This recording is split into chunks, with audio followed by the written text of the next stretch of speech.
No dia 10 de setembro vai acontecer o Fórum Geopolítica e Logística da Abrapa e o evento então ele vai debater desafios para o Brasil no futuro, né, o Brasil do futuro e o que é preciso então ser feito agora para assegurar a competitividade aqui do país e viabilizar as exportações aí dos produtos brasileiros com qualidade, também segurança e o fundamental, com agilidade, né?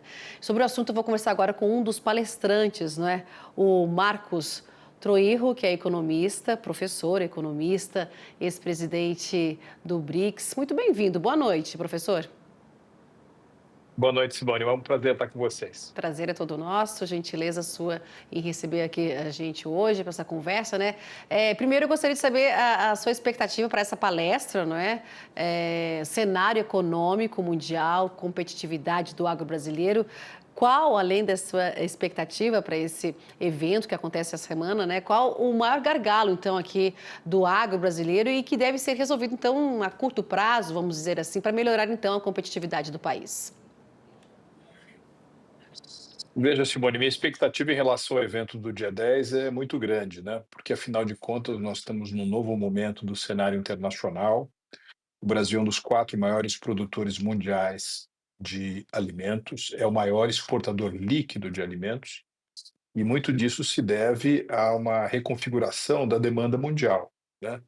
Nós temos hoje uma coincidência interessante, que são justamente países de grande contingente populacional aqueles que têm o maior crescimento econômico. É o caso da China, é o caso da Índia, né? Eu, durante um tempo, fui secretário especial de Comércio Exterior e Assuntos Internacionais do Ministério da Economia. Eu fiz um estudo e vi que, em 2001, por exemplo, a soma de tudo aquilo que o Brasil exportava para a China, com tudo aquilo que o Brasil importava da China, dava US$ 1 bilhão por ano. Hoje, o nosso comércio com a China é de US$ 1 bilhão a cada 52 horas. Muito disso turbinado justamente por esse aumento impressionante de renda que aconteceu na China ao longo das últimas décadas. E geralmente, quando você tem uma decolagem, um patamar de renda mais alto a partir de níveis baixos, uma parte importante desse aumento de renda vai para o consumo de calorias, para o consumo de nutrientes, é uma revolução calórica, é uma revolução nutricional. Isso é uma ótima notícia para o agro brasileiro.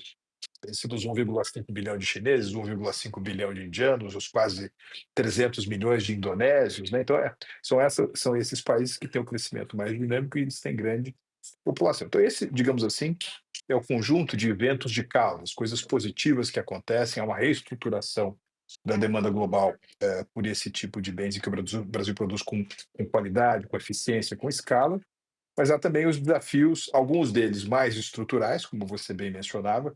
O Brasil é um país que ainda tem gigantescos desafios, né, no campo da infraestrutura. O Brasil precisa de mais logística e de escoamento da produção, mais ferrovia de carga, mais portos de operação, mais irrigação, mais armazenagem.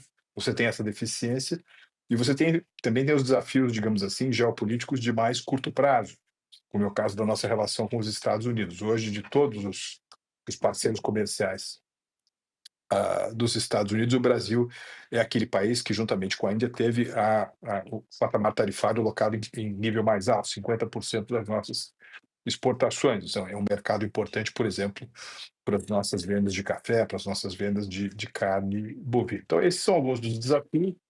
Eu acho que isso foi bem captado pelos organizadores do evento, afinal de contas, o evento foi geopolítica e logística, ou seja, geopolítica foi para o centro do palco, e esse será o foco da minha apresentação.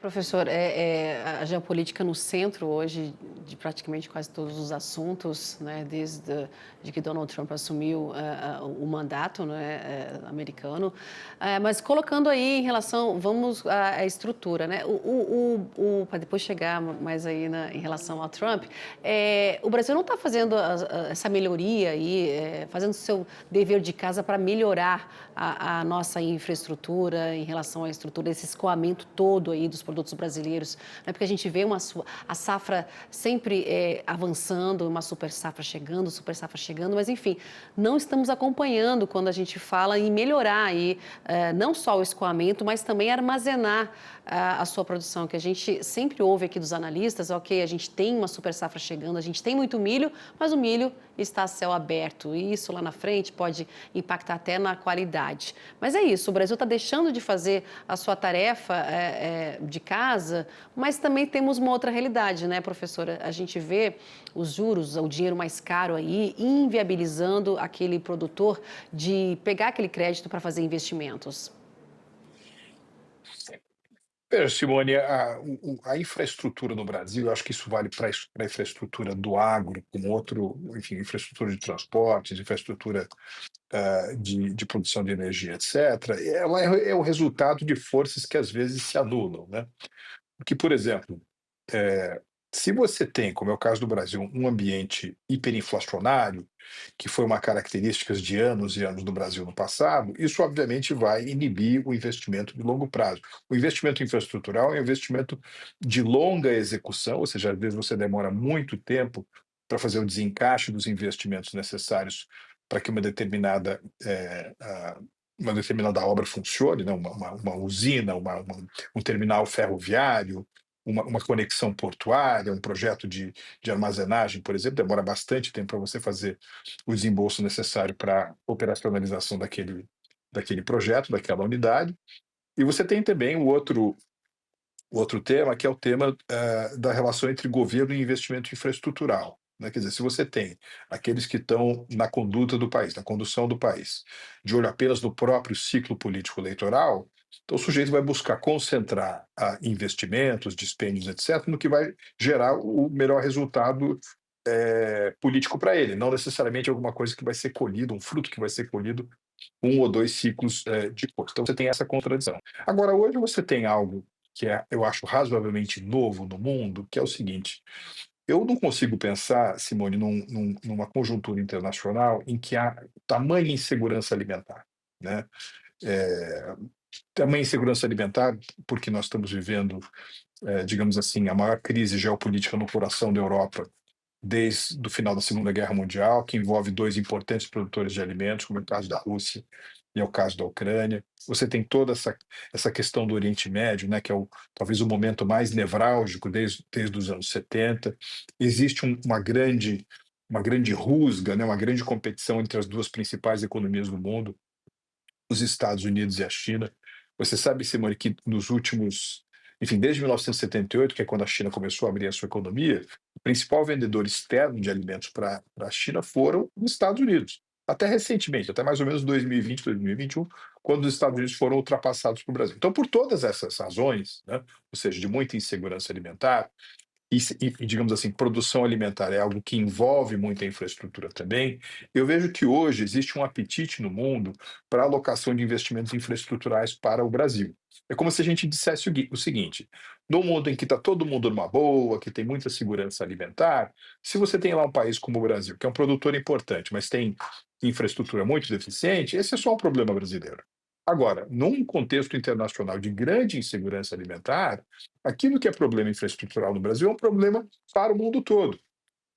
E como é um problema para o mundo todo, isso também se converte em oportunidade. Então eu vejo aí um fluxo importante de investimento estrangeiro direto, de mais longo prazo, que está com um olhar que vai além dos períodos político-eleitorais e que vão sim ajudar a fortalecer a capacidade infraestrutural do Brasil. Quando o Brasil tem governantes ativos, bons projetos, foi o caso, por exemplo, do ministro do agora governador, então ministro da Infraestrutura, Tarcísio de Freitas, isso obviamente trouxe uma grande atenção e fluxo de investimentos para o Brasil. Então é curioso, né? Porque nós estamos numa conjuntura internacional que, de certa forma, é mais prejudicial, traz mais riscos para a grande maioria dos países quando o tema é investimento em infraestrutural. Agora, no caso do Brasil, não. Quer dizer, o mundo precisa muito das coisas que o Brasil tem, e o mundo precisa muito das coisas que o Brasil tem com agilidade e com escala, e isso implica também investimento infraestrutural. Cabe ao Brasil apresentar bons projetos, boas oportunidades de parceria.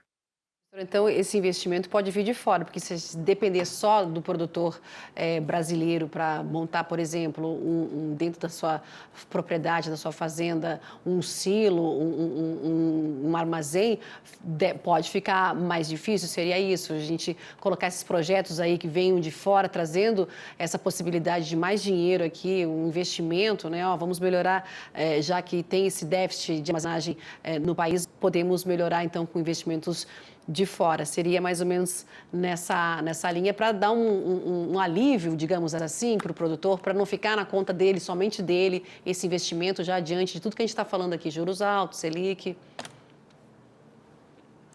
Parcerias internacionais são muito importantes. Eu acho que muito desse capital que pode vir, já, enfim, direto, né, na planta produtiva ou no setor infraestrutural, vai chegar na forma ou de parcerias público-privadas, ou eles vão buscar, por exemplo, parceria no próprio universo acionário dessa daquela empresa, ou na forma de concessões, também que é uma modalidade interessante de atrair um investidor de mais longo prazo que está localizado em outras partes do mundo, porque aqui dentro nós temos pelo menos três problemas, Simone. Um é o problema da baixa poupança do Brasil como percentual do PIB, e baixa poupança significa quase que um cordão umbilical para baixa taxa de investimento, né? Se você pegar aquilo que o Brasil tem investido como percentual do seu PIB em infraestrutura ao longo dos últimos 30, 40 anos, é um percentual abaixo mesmo da média da grande maioria dos mercados emergentes. Você tem esse problema. Você tem o segundo problema, que é o custo do capital, né? Quer dizer, você tem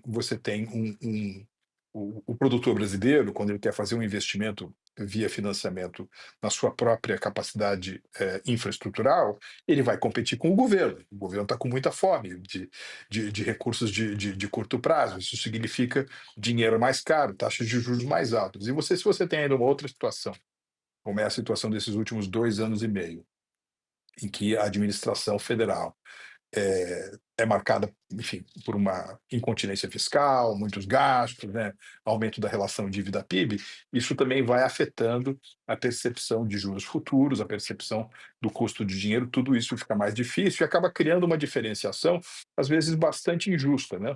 Empresas maiores, empresas com mais balanço patrimonial, empresas que às vezes conseguem fazer investimentos infraestruturais a partir do resultado excelente do seu próprio balanço patrimonial, tem grandes vantagens, né, mais vantagens ainda, do que empresas de menor porte, né, que precisam ir a mercado para contrair um crédito, para contrair um financiamento, ou, às vezes não só para investimento infraestrutural, mas mesmo para capital de giro, né? Então, sim, se você não tem a casa macroeconomicamente interna em ordem, a sua dependência do fluxo de investimento estrangeiro direto para o setor de infraestrutura é ainda maior. Construir, economista, ex-presidente do BRICS. Muito obrigada por essa conversa, análise aqui com a gente hoje, viu, professor? Um bom evento para o senhor e a gente com certeza vai trazer resultado do encontro que vai ser agora, nessa semana, no dia 10 de setembro. Obrigada, uma boa noite e até uma próxima. Obrigado, boa noite, boa semana. Obrigada, tchau, tchau.